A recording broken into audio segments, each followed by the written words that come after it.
Ya.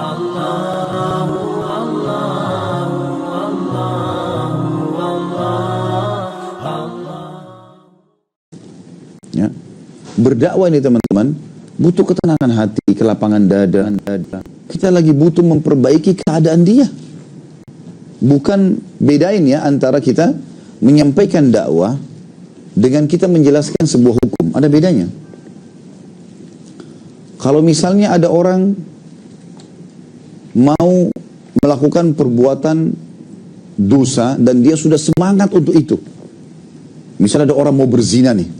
Dia udah pakai baju bagus, dia sudah pakai minyak wangi, dia sudah sudah naik mobil, sudah siap mau pergi berzina.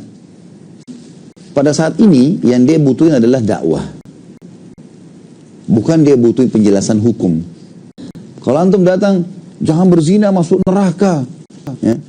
Itu Allah berfirman begini. Dia nggak bakal kena itu. Itu penjelasan masalah hukum. Dakwah itu adalah bagaimana menarik dia supaya tidak terjerumus. Ingat sabda Nabi SAW kepada seorang sahabat laki-laki yang datang mengatakan, ya Rasulullah, saya mau meninggalkan semua larangan agama, siap. Tapi izinkan saya satu, saya mau berzina. Di masjid nih, lagi banyak orang. Suaranya jelas, besar, sampai diriwayatkan. Sampai sekarang teman-teman dengar riwayat ini, waktu itu didengar oleh semua sahabat di masjid. Dia nggak tahu, dia bilang, ya Rasulullah, saya siap tinggalkan apa saja, tapi izinkan saya satu, saya mau berzina. Apa kata Nabi SAW? Nggak boleh, Allah berfirman, zina itu begini. Nggak. Kata Nabi SAW, kau mau nggak kalau ibumu dizinai? Tidak ya Rasulullah.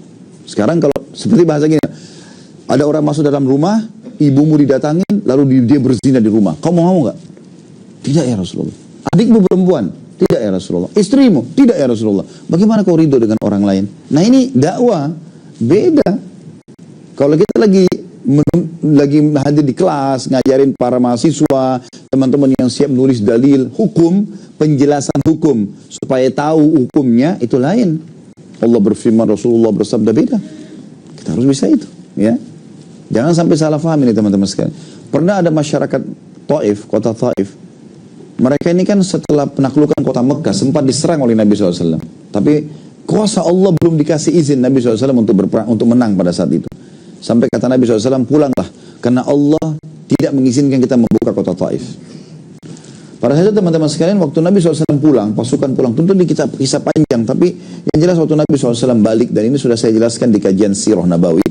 Waktu Nabi SAW balik ke Madinah, rupanya utusan Taif datang. Mereka bilang, ini kalau kita nggak masuk Islam, percuma kita nggak bisa keluar dari benteng, muslimin memata-matai kita, segala macam. Gitu.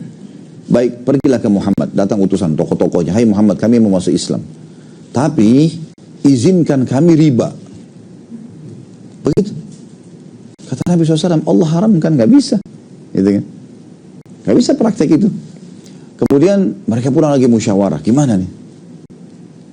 Baik, riba kita terima deh. Nggak usah dilakukan. Minta izin zina. Hai Muhammad, kami mau masuk Islam.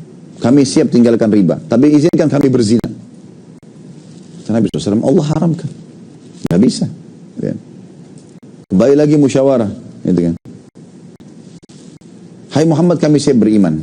Baiklah, kami nggak zina, kami nggak riba. Ada beberapa dosa disebutin gitu kan. Terakhir dia bilang, tapi kalau kami masuk Islam, ada patung kami di sana, kami nggak mau hancurin. Kalian saja yang hancurin. Kata Nabi SAW, baik, kalau itu nggak ada masalah. Saya akan utus orang ke sana. Diutus Amr bin As yang dulunya pemimpin Mekah, gitu kan. Juga mereka orang Taif tahu kalau orang ini penyembah berhala. Datang hancurin patung mereka. Setelah ratusan tahun mereka sembah sebagai Tuhan, akhirnya ditinggalkan oleh orang-orang tersebut. Tapi saksi bahasan sini bagaimana Nabi SAW memperbaiki keadaan mereka dengan menjelaskan kapan dibutuhkan jawaban yang tepat untuk dakwah, kapan dibutuhkan jawaban tepat untuk penjelasan hukum. Ya. Jadi sini teman-teman sekalian kita harus tahu, ya.